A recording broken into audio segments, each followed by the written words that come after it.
consultarnos. Señor Sebastián ¿Izquierdo o izquierdo? Siempre te pregunto lo mismo. Izquierdo. Izquierdo, sí. Me queda... Pero me puedes hablar con la derecha, como decían en el secundario. Claro, bueno. La secundaria generaba chistes muy pavotes, ¿no? O sea, porque él es de la calle, soy de izquierda. Sí, total. Así que hemos sufrido el humor del colegio secundario. El amigo, mañana es 9 de julio y 8 de julio, Día de la Independencia.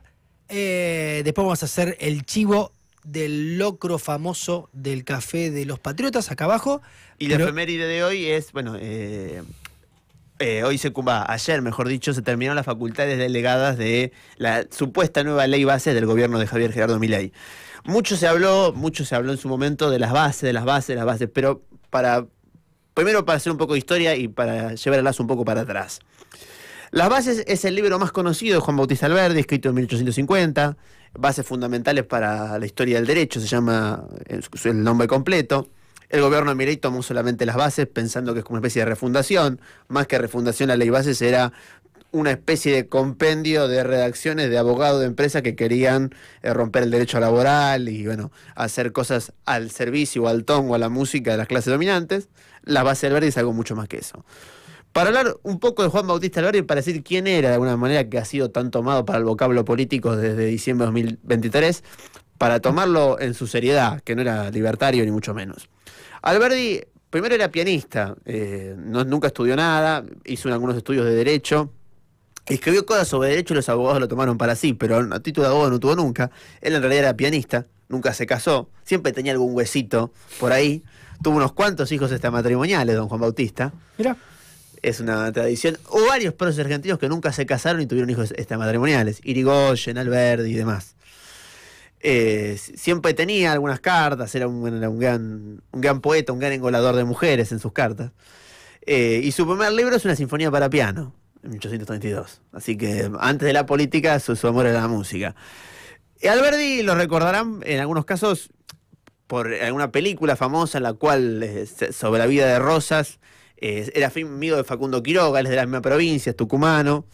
Él se convierte en un estudiante en su escuela secundaria, se vincula a una familia patricia que lo apadrina, que lo manda a estudiar, en su momento a Europa, y ahí conoce a Facundo Quiroga, tiene sus diferencias políticas, va a estudiar, vuelve en 1827 por un tema de dinero, y ahí intenta acercarse al rosismo en 1835, perdón. Y ahí tuvo idas y venidas con Rosas, no es que siempre fue un furioso antirrosista, contrariamente a lo que se piensa. Tal cual. El gran problema con don Juan Manuel era su catolicismo, el catolicismo integrista que tenía Rosas, en la cual las concepciones que tenía don Juan Manuel a veces eran más deudoras de una especie de cosa medieval, de cosas verdaderamente muy decimonónicas. Rosas era un delito la blasfemia en la época de Rosas. Uno, si decía algo en contra de la Virgen, podía un mazorquero detenerlo o darle un castigo físico. Y eso fue lo que más rechazó Alberdi, porque todos esos pensadores de esa generación, Esteban Echeverría, Sarmiento, estaban muy influidos por el iluminismo, por la masonería más que por el iluminismo, que veían en la religión como una especie de vuelta al pasado, como que el futuro era la razón, como que la razón iluminaría la mente humana, la relación humana. Alberdi citaba mucho una frase de Schopenhauer. Schopenhauer decía: el día que todos los seres humanos sepamos leer, se acaba la maldad. Porque al saber leer, el conocimiento iba a impedir la maldad. Bueno, todos aprendieron a leer y la maldad siguió. No había mucha relación entre una cosa y la otra. Pero bueno, son esos pensamientos bien del siglo XIX. Tal cual. Bien de ese hombre, ese iluminista que veía, cambiemos a Dios por el Dios conocimiento, y por ahí ese Dios conocimiento alumbraba a toda la humanidad. Y eso es Juan Bautista Alberdi. Cuando vio que con el rosismo no se podía, no iba a terciar en esa política popular, siempre fue muy elitista, fue a Uruguay, se exilió y ahí escribió, después de un tiempo, en 1850, las bases, donde propone una constitución. Elogia de Juan Manuel de Rosas, aunque lo tiene como enemigo, el orden que logró. Y dice que debe mantenerse ese orden para no terminar en una especie de implosión interna con 20 naciones, que un país es Santa Fe, otro Corrientes, Misiones, Santiago del Estero, etc. Finalmente Rosas es derrocado en 1852 y él empieza a trabajar para la Confederación, para Urquiza. Ahí se pelea con el resto de sus compañeros, a Sarmiento, a Mitre. Esteban Echeverría ya había muerto, por ejemplo. Porque el proyecto provinciano, el proyecto, digamos, de Urquiza, de alguna manera era mantener algunos elementos del rosismo, es decir, no desmilitarizar a la sociedad. Finalmente Urquiza pierde, llega Mitre y ahí se convierte en su encarnizado enemigo Alberdi, porque se da cuenta que los que quisieron voltear a Rosas son autoritarios y son mucho más desorganizados que Rosas, porque llevan al país a una larguísima guerra civil. Él se tiene que exiliar, se tiene que ir a Francia, y ahí pasaron unos largos años de exilio, criticar la guerra del Paraguay, en el crimen de la guerra, cuando diciendo, esta guerra es beneficiosa solamente a la vil Inglaterra. Y finalmente volverá a la Argentina en 1880, ya muy enfermo, bastante más grande, invitado por Roca, que diciendo, bueno, hagamos una especie de visión salomónica, en donde, bueno, ya el mitrismo que nos llevó a esa guerra del Paraguay está derrotado, pero bueno, tratemos de dar una narración de la historia argentina un poco más coherente. Y así es como morirá Juan Bautista Alberdi. Alberdi no era narcocapitalista ni mucho menos. Él hablaba de la construcción de vías férreas, de la educación pública. Sí tenía, y en eso hay que contextualizarlo siempre, como tenían Sarmiento, Esteban Echeverría, ellos creían que, digamos, el mercado, que el dinero, que de alguna manera eso iba a ser como la fuerza modernizadora de la sociedad, como que corrido el Estado, que era la monarquía, que era el absolutismo, ese dinero, ese mercado, esa teoría de capital extranjero, eso iba a ser como una especie de potencia modernizadora que sacaría a la Argentina del atraso y el feudalismo. En realidad, todas esas generaciones son románticos porque tienen una extrema idealización del futuro, del desarrollo, idealizan mucho el conocimiento. Son básicamente ese pensamiento de principio del siglo XIX. Claro. Digamos, son los románticos argentinos, así quedaron. Decías a Alberdi, decías a Roca, que son las dos figuras que recuperan los libertarios, digamos. Por lo menos como, no sé, como símbolo, no sé si en sus discusiones más finas, pero son los dos símbolos del gobierno, Roca y Alberdi. Lo que pasa es que lo que toman el gobierno, en un momento, en 1850, escriben en las bases, polemizando, porque digamos, para criticar al rosismo, él dice, del jornalero catamarqueño no saldrá nunca el maquinista inglés, dice hacia el final, con un poco así de saña. Y es interesante lo que le contesta De Angeli después, que es el contendor, digamos, el pensador rosista, y le dice, usted está pensando mal, del maquinista inglés nunca va a salir un jornalero catamarqueño, es al revés como hay que pensar.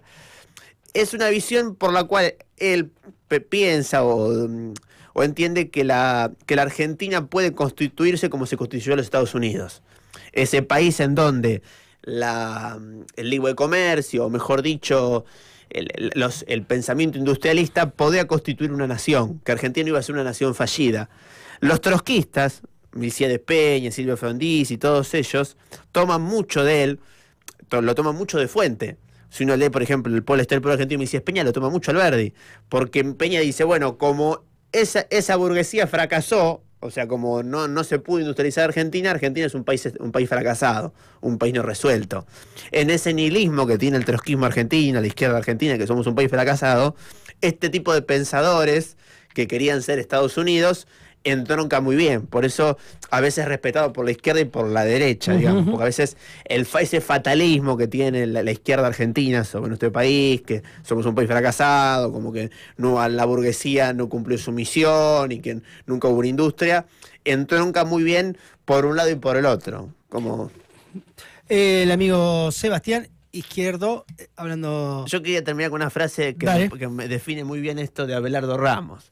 Ramos una vez le preguntaron, doctor, ¿por qué a veces la izquierda y la derecha se ponen de acuerdo con Juan Bautista Alberdi? Y Ramos dijo una cosa que me pareció una genialidad. Dice, la oligarquía tiene dos alas en la cultura. Tiene Bioy Casares para la gilada que se considera fina, pero tiene David Viñas y Sarlo para la gilada que se considera revolucionaria. Una forma de pensarlo recontractual, digamos. Claro.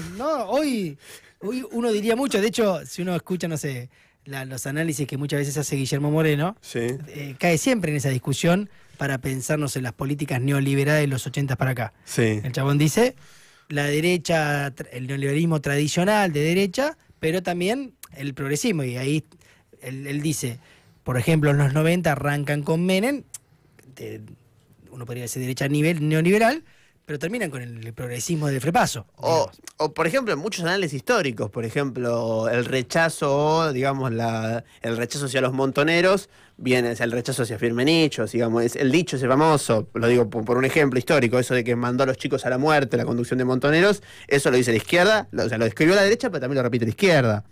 O la acusación de corrupción al kirchnerismo también viene por derecha y por izquierda. Muchas veces la derecha escribe y la izquierda repite, para decirlo de manera cruel. El amigo Sebastián Izquierdo con efeméride, no hablamos de 9 de julio, pero hablamos de cosas históricas, hablando un poquito de Alberdi, uno de los hombres que pasa mucho con ese tipo de personajes ya mitológicos de la Argentina, que son levantados, cada uno los trae para su lado y cada uno recupera, ¿no?, su texto. Claro, es como una especie así a la carta, un Alberdi a la carta, digamos, tomar un pedacito, pero pasa también, otro. pero pasa de este lado que se recupera mucho, por ejemplo, el libro muy crítico de la guerra del Paraguay. Claro. Si fuera solamente eso Alberdi, bueno, cada uno. Pero también pensémoslo, y con esto terminamos, con las posturas políticas que han tenido los grandes pensadores argentinos, no son monolíticos. No, tal cual. Entonces, Son muchos años, además. Claro, el propio Abelardo Ramos, por ahí fue embajador de Menem y fue un extraordinario historiador. Digo, todos los en 40, 50 años de historia argentina y más la historia política argentina, que es bastante cambiante, han tenido, uno puede estar, no, uno, digamos, la historia argentina es muy compleja, digamos. Gracias, Eva. Tema musical, seguimos con las pelotas. Somos Mover al Futuro. Nos queda un rato largo de programa, ya venimos.